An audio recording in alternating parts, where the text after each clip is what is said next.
Hey, thanks so much for tuning in. I'm Cassandra Bodzak, and this is my YouTube channel where you get the tools to help make the vision that you have for your life your reality.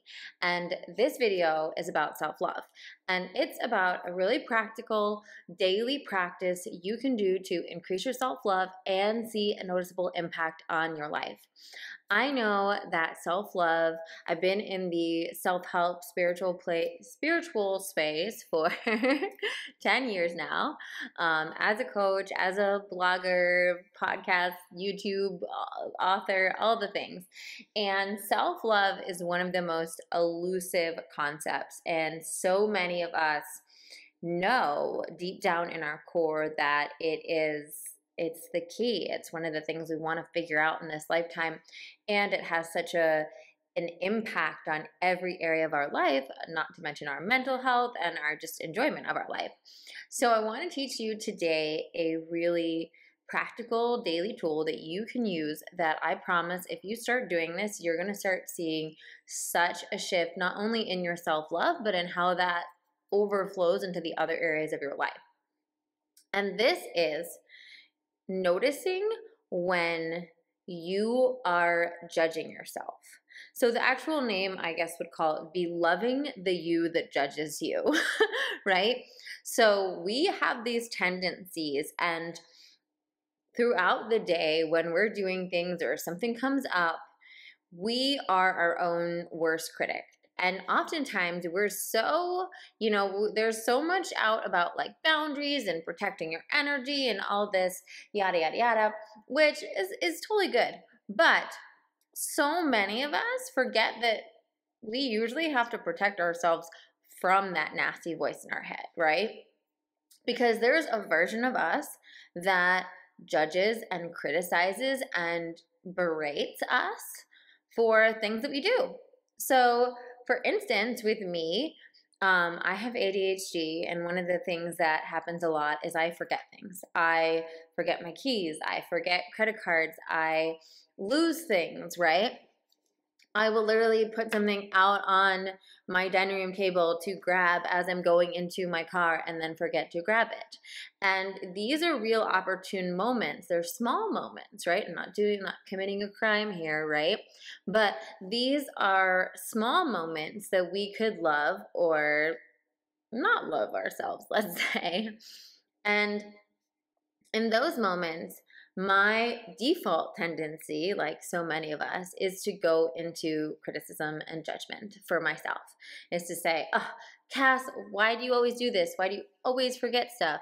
Why do you always lose your credit cards? Why can't you keep track of your keys? Like, what is wrong with you? And I think that negative voice has only gotten more intense as I've gotten older, because I think I cut myself more slack when I was younger.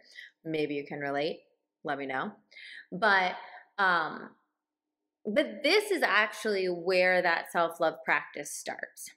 It's in these little micro moments. Like, did you snooze the alarm too many times today? Do you feel like you got ready rushed and so you didn't go through the whole morning routine that you really wanted to? Do you feel like you're not answering your emails or your texts or whatever on time? Or maybe you spent too much time on TikTok or Instagram or whatnot.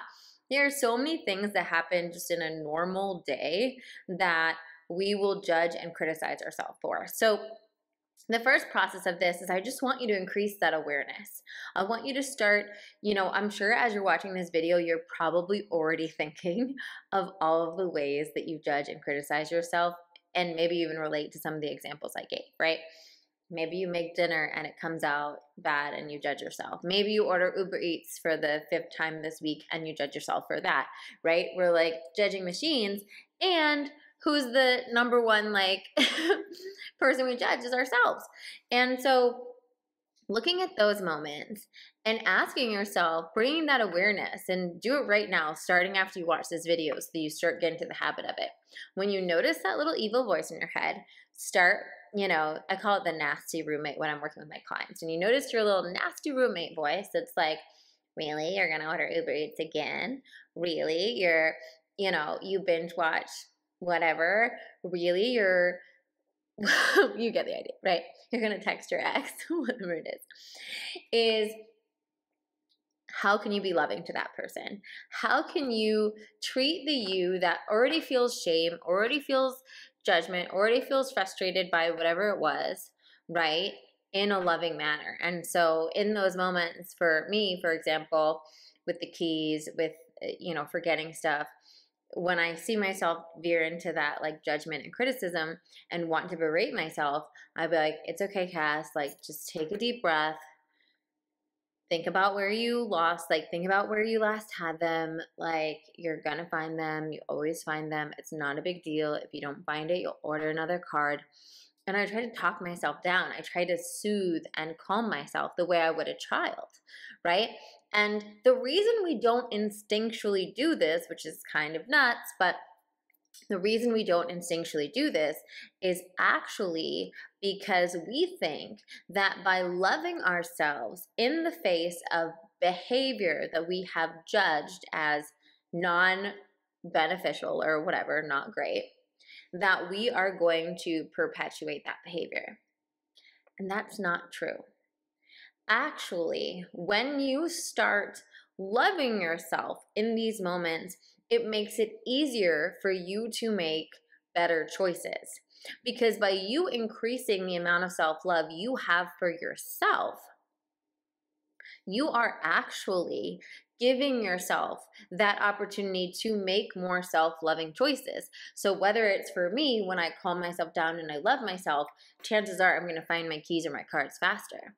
If you love yourself and you acknowledge that awareness that's the 5th time you've ordered Uber Eats this week and you'd like to eat healthier, you'd like to make your own food, then what happens is that part of you that was able to love yourself through being like, hey, it was a busy week, and because it was a busy week, you ended up ordering out more than you wanted to, so let's come out with a game plan. How about this weekend, Saturday morning, go grocery shopping, and let's make some beautiful food for the rest of the week, right? The part of you that loves yourself actually helps shift your actions to self-loving actions and does create change. But it's our brain that has it backwards often, that thinks like, oh, if we really like get angry and frustrated at ourselves for this, then obviously we'll change. But that's actually not how it works. So give this self-loving exercise a try. Start noticing those moments where you kind of like catch yourself. And and let me know in the comments how it's going for you. I guarantee if you start doing this for even a day or two, you're actually going to experience a magnificent shift that's going to happen. And if you do it for a couple weeks, you're going to start noticing that some of your behaviors are changing for the better. So enjoy, and let me know in the comments below, or send this video to a friend that you think would be helpful so you guys can keep each other accountable. Thanks for subscribing. Thanks for being here, and I'll see you with the next video.